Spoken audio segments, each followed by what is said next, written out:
Some of the most important astronomy discoveries begin as a tiny point of light that refuses to behave. When the James Webb Space Telescope began studying the deepest universe, astronomers found galaxies that looked surprisingly bright for their age. These were not nearby spiral galaxies, like the Milky Way.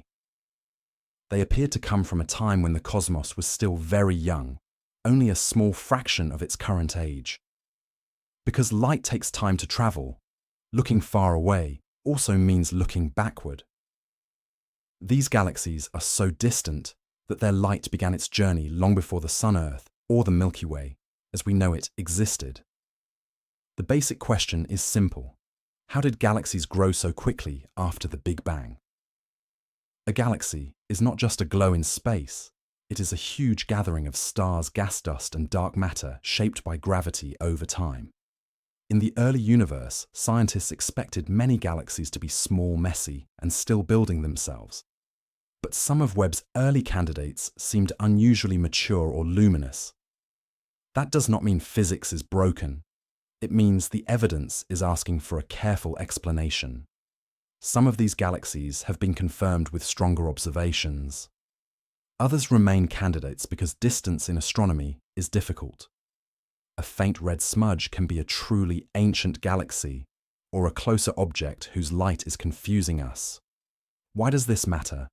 Because galaxies are the places where stars form, where heavy elements are made, and where planets eventually become possible. To understand our own cosmic history, we have to understand how the first islands of starlight appeared. The memorable takeaway is this: the early universe was not empty darkness, waiting patiently for structure.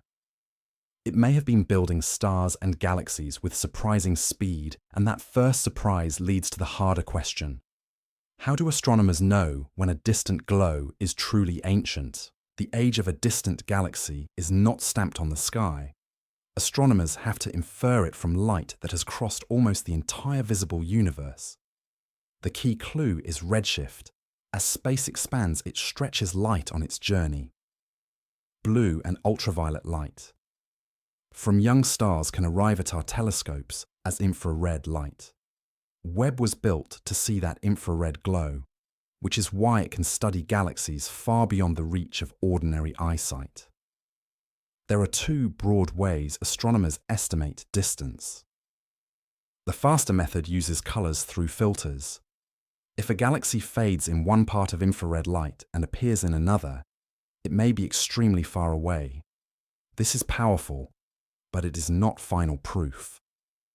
The stronger method spreads the light into a spectrum. Instead of only asking how bright the object is, scientists look for specific fingerprints from atoms and gas. A spectrum can show how much the light has been stretched, and that gives a much firmer distance. This is where caution matters. Some early galaxy candidates have held up under closer study. Others have shifted to less extreme distances or may be affected by dust, crowded fields, or unusual star formation. Science is not weakened by this. It is how discovery becomes reliable. What is known is that Webb has opened a much clearer window into the young universe. What remains uncertain is exactly how common the brightest early galaxies were, how fast they built their stars, and how large their hidden reservoirs of gas may have been. The fascination is in the patience. A possible record breaker is only the beginning. The real discovery is the chain of evidence that survives every harder question. And once the evidence is stronger, the story becomes bigger. These early lights may help explain how the universe became the one we recognize today. If the earliest galaxies formed faster than expected, the discovery is not just about distant objects. It is about the biography of the universe. Every galaxy is a factory of change. Inside it, gas collapses into stars, massive stars, forge heavy elements, and scatter them back into space.